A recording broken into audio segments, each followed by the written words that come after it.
In today's show, we're recapping Tuesday's 3 games, looking at waiver wire moves, updating on the news around the NBA. Michael Bolton.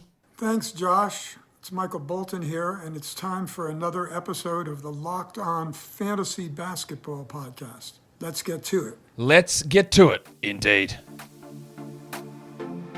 You are Locked On Fantasy Basketball, your daily fantasy basketball podcast, part of the Locked On Podcast Network.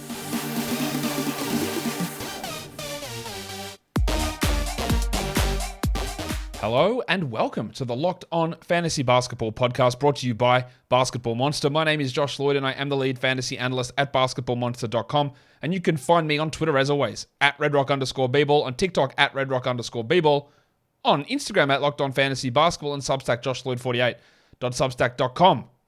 Today's episode is brought to you by PrizePicks. First-time users can receive a 100% instant deposit match up to $100 with the promo code LOCKEDON. That's prizepicks.com. The promo code is LOCKEDON. Thank you for making Locked On Fantasy Basketball your first listen every day. We are free and available on all platforms. Let's get into the news. A little bit to talk about. Oh, actually, warning. Let's get it on, Gilly. All right, just updating some things from the What to Watch For show earlier today. Ingram is out. Herb Jones is doubtful, so basically out. So those guys are going to be out again. Another big opportunity for Jose Alvarado. They're in New Orleans. An opportunity for Dyson Daniels again as well. Some extra minutes for deeper leagues for Najee Marshall.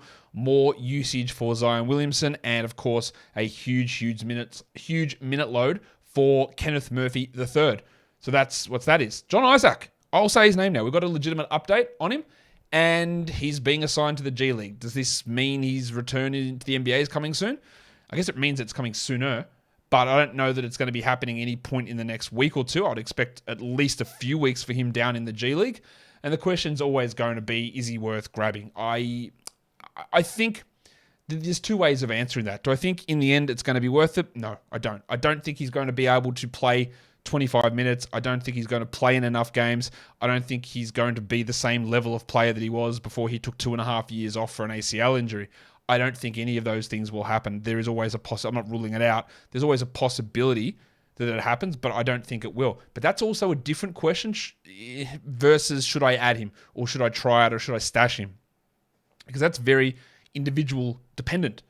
What sort of spot are you in? Are you holding Rob Williams? Are you waiting on somebody else who's injured, LaMelo Ball, that we don't have you got Cade Cunningham? Then adding a John Isaac to that mix isn't good for you because you're already struggling with injuries. You're adding another zero who might not pay off in the end. But if you're flying, you're at the top of your standings, you've got no one in IR or someone in there, like I say, a Tyrese Halliburton, who's probably going to come out of it as of tomorrow, then adding an Isaac and seeing what happens, even though I don't think it's going to work out, it's not really a risky move. We're transitioning between go hard streaming mode versus talent acquisition mode, which is where we are in the season. Normally that go hard streaming mode really starts to kick in January, where you're taking flyers on guys and waiting for the breakouts and that. It's sort of done. We're just making injury ads and making trades at that point. We're sort of each week, I was on Dan Besbris' show earlier today and we talked about it. And I think every week that you go along, the importance from acquiring lottery tickets, high upside, top 100 potential players to let's maximize wins right now. Every week we move forward in the season, that priority shifts more towards streaming. We're not at that full streaming zone yet, but we are 8 weeks in. And if you've lost 6 weeks out of the first 7, and then you're going to add an Isaac with multiple injuries who might not give you anything for the next 3 weeks, then it's not going to be worth it for you. It might pay off, sure, but if it pays off, what does it pay off to get you? Like not into the playoffs, probably. I know it's a lot of time talking about Johnny, but he was a guy that was like a top 30 fantasy player before he tore his ACL because of the massively high steals and high blocks. And that's really what it's going to come down to for him. So there's never, in most fantasy, there's never a right or wrong answer. There's never a clear-cut answer as to whether he is an ad or not. It's at least worth a look. But I haven't even discussed the guys in front of him. Wagner, Banchero, Carter. Some might say Bol. Like all these guys are ahead of him in the pecking order. Yeah, maybe not Bol, but perhaps Bol. And that just makes that upside really hard to achieve. Norm Powell will be out for the road trip, so that's a few more games for the Clippers. They are on a back-to-back, and John Wall's going to sit out tomorrow's game, meaning that we're probably not going to... That's for Wednesday's game.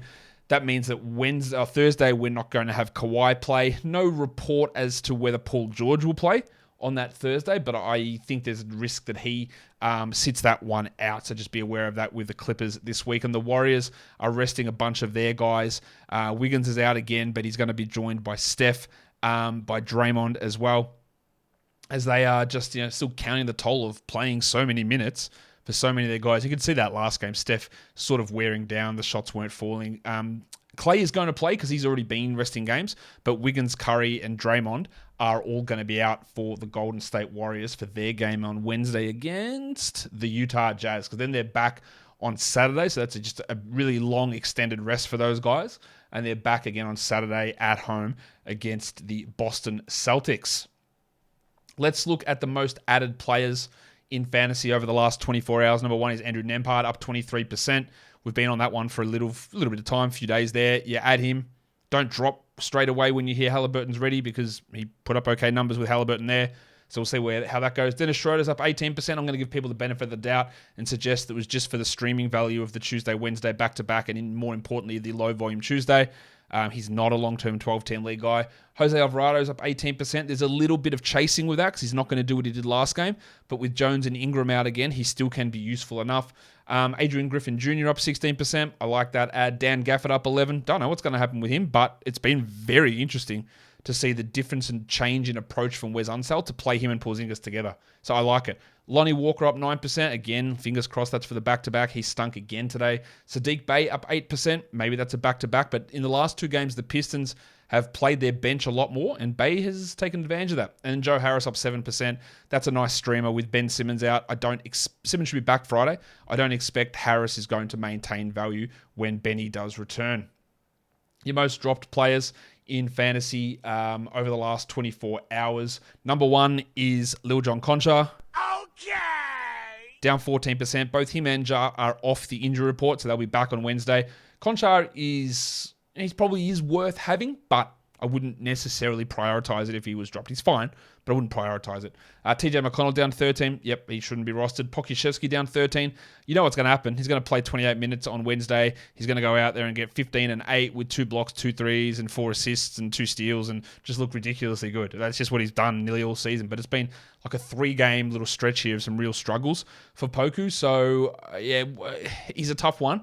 I do think he's a drop, and I don't think there's anything wrong with that. But also, if you decided to hold him for one more, the upside's too tantalizing. KCP down 12%. While I do think the KCP is a long-term drop, probably wouldn't have dropped him just before today's game. Justice Winslow down 10, easy drop. Grayson Allen down 9, easy drop. Zach Collins down 8, easy drop. But they have a Thursday, Saturday quality game, pseudo back-to-back. I don't know if Pirtle's going to play, but he might be worth grabbing for that. And then Pat Williams down 7%. And Javonte Green is doubtful, so Williams likely gets a boost and another start on Wednesday. I wouldn't call him a priority by any means, but there is an opportunity for some bigger numbers coming his way again. Today's episode is brought to you by PrizePicks. PrizePicks is daily fantasy. Simple. It's not daily fantasy with salary caps. It's not daily fantasy going up against thousands of people. It's you versus projections. That's it. The individual daily player projections. Christian Wood, 6.5 rebounds. Do you go over or under?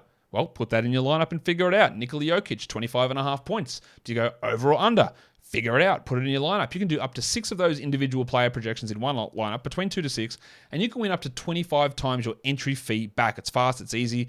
60 seconds or less, and it's available in over 30 US states and in Canada. It's not just basketball, though. You can do the NFL, NHL, college basketball, college football, disc golf, PGA, cricket, soccer, MMA, boxing, basically any sport you can think of. So download the PrizePicks app or go to prizepicks.com to sign up and play daily fantasy sports. First-time users can receive a 100% instant deposit match up to $100 with the promo code LOCKEDON. If you deposit $100, PrizePicks will give you $100. If you deposit $50, PrizePicks will give you $50. Don't forget to enter the promo code LOCKEDON at sign up for an instant deposit match of up to $100. Let's go to the first game. The Detroit Pistons. They get it done against the Miami Heat, who were without Jimmy Butler. And yeah, the Heat are struggling. They're 2 to 3 games under 500. Hasn't been great for them at all. There's been significant injuries to Butler and a lot of their players all season. Yes, but that's sort of the story with Jim these days, isn't it? They win at 116-96. That was a blowout that really blew out in the last 5 minutes or so. For the Pistons, their bench was what got it did. got it did? Jesus. No. What got it done? We'll talk about the starter who was great, and that was Bojan Bogdanovic, 30 minutes, 31 points, 7 threes, 5 assists, and 3 steals. Started out the season red hot, fell way off, and he's red hot again inside the top 30 over the last week. We know the drill. Like, if you can get top 50, you trade him. If you can't, you ride it out. But their other starters struggled. Killian Hayes, 6 points in 23 minutes. He still had 6 assists, but shot 25%. Not a good game for him. He was the only Piston, apart from someone else we'll talk about in a second, who was a negative. Jaden Ivey, just 26 minutes. His percentages are becoming a real problem for fantasy. 10, 2, and 3, 33%. Like, this is part of the issue why I was down on him as a fantasy prospect, was the low steal rate, low assist rate, low three-point volume, low shooting percentages. And we're starting to see that play out. Is he a drop? I wouldn't in a points league. I'd definitely keep him in a points league. He's top 100 in a fantasy points league this season. But in a category league, you've got to weigh up whether these negatives hurt you too much. We had Marvin Bagley. Played 19 minutes, had 4 points, 4 rebounds. Shot 33 from the field, didn't attempt a free throw. He was the only player with a worse plus-minus than Hayes at -9, and he remains, honestly, who we thought he was. This is Marvin Bagley. This is the guy that I criticized the Pistons for signing for $40 million guaranteed. This is the guy that I criticized the Pistons for starting. This is the guy that I criticized the Pistons for trading for. I do not believe he is a very good NBA player. He took some steps forward in his first few games this season, and his efficiency was up. But one of the things I did tweet out about that was saying everything else is basically the same for him. He's just shooting 10 percentage points higher. And now he's not. And he looks bad out there, and he gets benched continually. He is now, outside the top 140 over the last week. He's outside the top 100 for the season. He was getting by on some really good numbers, but we needed to see that for more than 6 games. And we've let it run a couple more games, and it's back to the old Bagley. The fact that he is starting at center gives him a little bit of cachet to hold on to be a rostered player. But this is Marvin Bagley. He sucks on defense, so he will get benched. He is inefficient with his shots. He's not a great finisher. He's not a long-range shooter. He's not a passer, ever, at all. So I don't look at this as a no-brainer, absolute guarantee of him being good, because he's not. Jalen Duren, not much there from him. In fact, pretty bad. 4 and 4 in 18 minutes. He's a drop. He would have been just a luxury stash, but he's a drop. While Alf Stewart didn't do much either. 11 and 11 for him. Is that you, Mr. Stewart? Well, who the hell else do you think it'd be? Get in here, you pair of flaming galahs. I think I would rather Stewart over Bagley, but they're both back-end players. As for Duren, I just wish they would start him and see what he could do, but that's not going to happen. But let's talk about the bench guys, because there were good performances. Corey Joseph, 11, 2 and 5 in 25 minutes. I don't think we need to care too much about that, but we can care a little bit about Alec Burks. 18 and 9, 4 triples in 22 minutes. Now, the 22 minutes is probably more indicative of anything. He had 32 usage here, which is just not a realistic amount. But when you're looking for points on a day like today, Burks can be that guy. And then Sadiq Bey, for the second straight game, played pretty well. Now, he wasn't dominating. 14, 3 and 4 is okay. 31 minutes is encouraging. 3 steals is great, but he still shot 40%. So I don't think this is him being back. I also, again, getting 31 minutes required 23 from Hayes and 28 from Stewart and 19 from Bagley and 26 from Ivy, and basically all starters apart from Bogdanovic being under 20 minutes to get Bey that playing time. And he had played under 20 minutes for 2 consecutive games. I don't mind if you want to add him. I don't think it's necessary 100%. I think there's a little bit of outlierness with these games, but we'll find out, won't we, as we move forward. The Heat were without Jim Butler, so Max Strus, the Winter Soldier, moved back in and was underwhelming.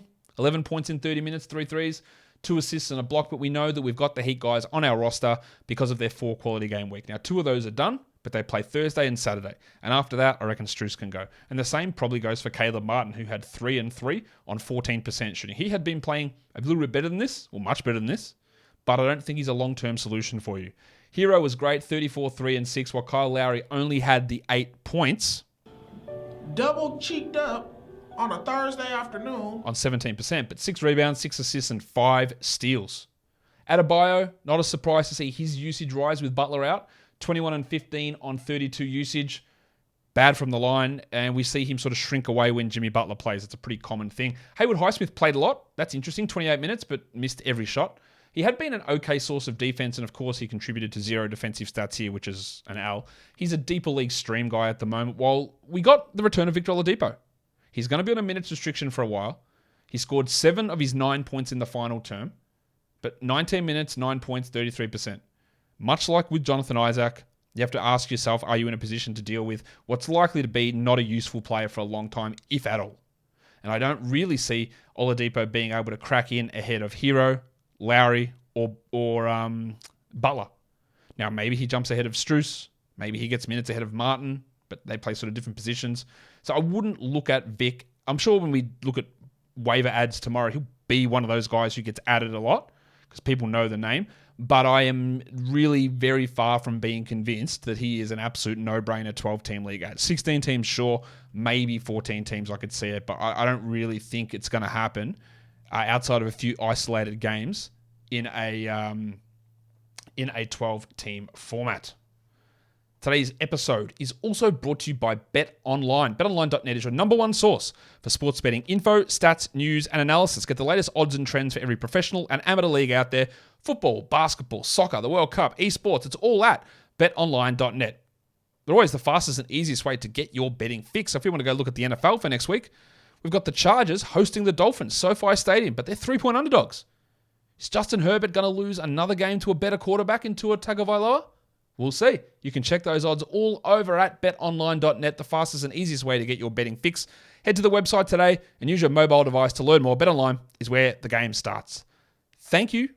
No, don't forget. That's the word. Don't forget to gamble responsibly.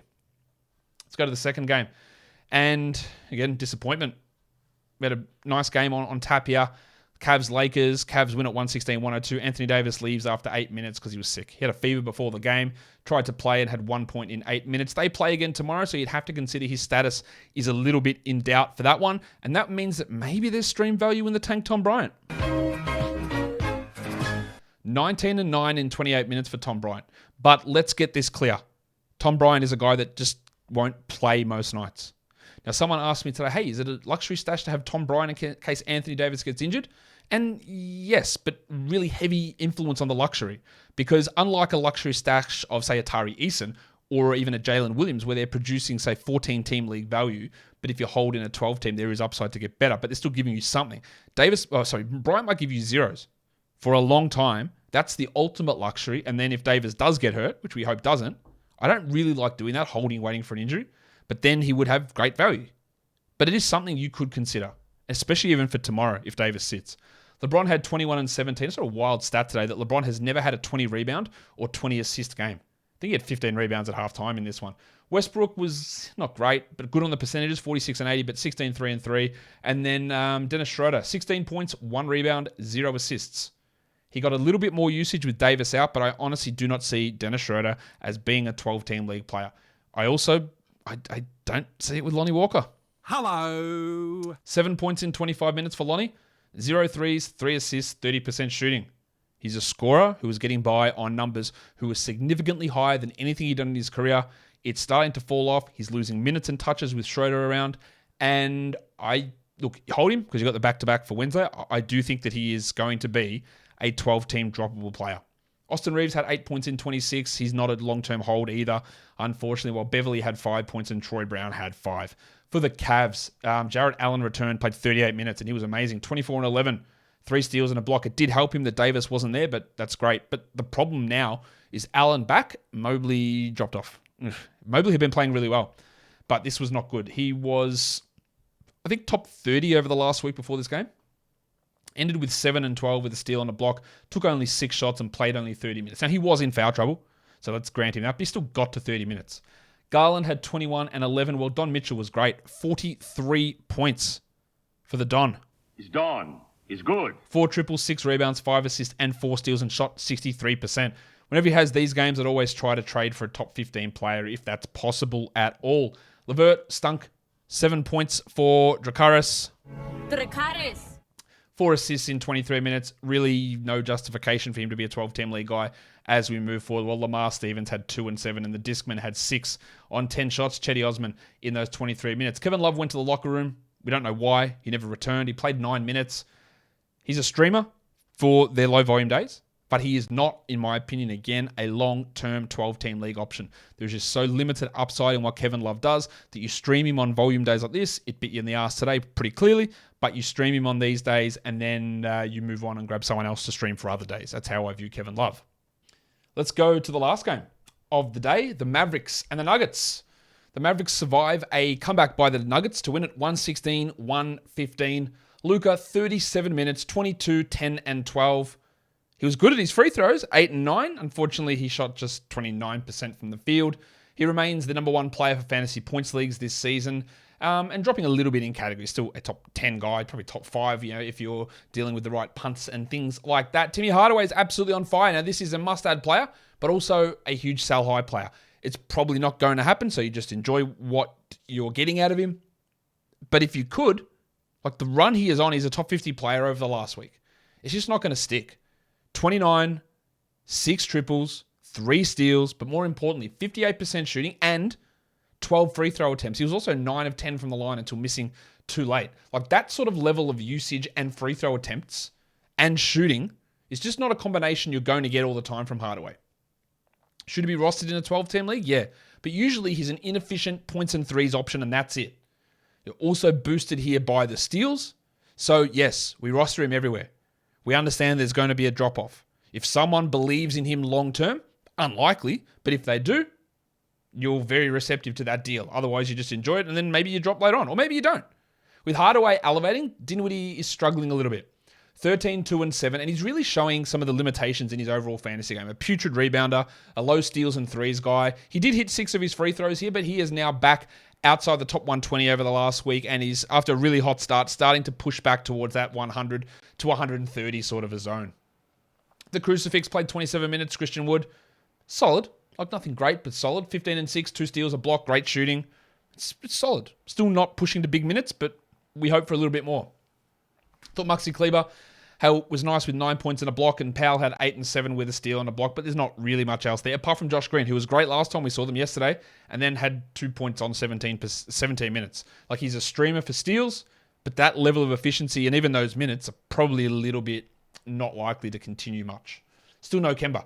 For the Nuggets, the 5-minute man, Bones Highland, played 30. He had 20 points, he had 5 triples, he had 5 assists, he had 2 steals, he had a block. Just one of the best games, probably the best game of his career. Before today, he was the 302nd ranked player over the last week, and he's outside the top 100 for the season. So to say this is probably not in line with what he's done this year would be accurate. We know he's got the talent.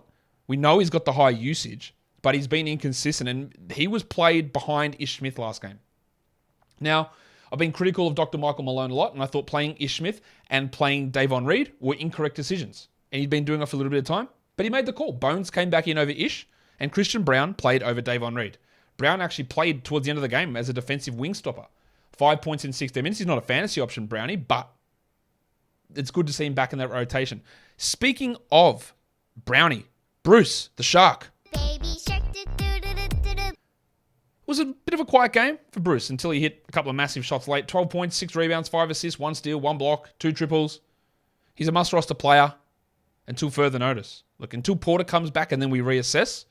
But he is that guy that we've talked about a lot. Someone gets hurt, Murray, KCP, Porter, Gordon, maybe even Jokic. Probably not Jokic. But he's going to start and play 30 minutes if one of 4 different starters get hurt. That is huge upside in him. There's not many of those players who can fill in at 4 different positions and will be the first guy called to play those minutes whenever one person misses. So if you say all of those starters miss, say on average 10 games, that's at least 40, 30 plus minute starts for Brown. And when you're talking about Murray and Porter in particular, and even Gordon, you're probably looking at 15 games missed for those players. So you're talking about some pretty significant starting opportunities there. Jokic was a little bit quiet, but 19, 8, and 8 still good, while KCP played through the wrist issue, 12 points, 2 triples, 2 steals, and 1 block. It was actually a nice Richie Beno for him. 2 for 2, 2, 2. 2 threes, 2 rebounds, 2 assists, 2 steals. Good numbers there. Bad night for the headmaster, Jamal Murray. 11 points, didn't hit a 3, 18% shooting, and had foul trouble. Some of that allowed Bones to play that extra playing time. Don't be too worried about Jamal. He was starting to figure it out and get back to his best. He's not quite there yet. This was just a disappointing night for Jamal Murray. Let's go to the lines of the night. The monstrous does go to Don Mitchell in Cleveland. The waiver wire line of the night, finally. I didn't even talk about him before. I should have mentioned him. Dorian Finney-Smith. What did he do? 19 points with 5 threes and 3 steals. A great streamer. That is what he is. On these low volume days, you stream him. He stinks most times, but you always want to take that opportunity to grab someone who's playing 35 minutes a night when there's hardly any games going. And that's what he did. So sorry for not mentioning that before, but now here's the waiver wire line of the night. The young gun of the night is the big stiffy, the 5-minute man, Bones Highland, while the dud is the headmaster, Jamal Murray. Top 10 players today. Number 1, Donovan Mitchell. 2, Bojan Bogdanovic, Tyler Hero, Luka Doncic, LeBron James, Bones Highland, Jarrett Allen, Tim Hardaway, Darius Garland, and Bruce Brown Jr. Your top 10 players rostered in under 50% of leagues. Finney Smith, we just talked about that. Tom Bryant, might stream him tomorrow. If Davis is out, yes, we stream him in. Number 3 is Dwight Powell, no thanks. Alec Burks is a low-volume streamer for points. Corey Joseph, no. Maxi Kleber, no. Troy Brown, absolutely not. Patrick Beverley, it's like 16-team leagues. Damian Jones, look, that's just because of the Davis situation, so I guess in deeper leagues you might want to have a crack there. And Dennis Schroeder, is he? Yeah, he's rostered in under 50% of leagues for a reason, but look at these guys who are ahead of him. He's just not very good. He is a streamer for low-volume days, and he is not a 12-team league player. For points leagues, we're looking at Mitchell at 1, then LeBron, Doncic, Allen, Hero, Bogdanovic, Garland, Hardaway, Jokic, and Aaron Gordon. And that will do it for us today. Don't forget to follow this podcast on Apple Podcasts, Google Podcasts, Stitcher, Spotify, and on Odyssey. And if you are here on YouTube, thumb it up, leave your comments down below, guys. We are done here. Thank you so much for listening, everyone. See ya.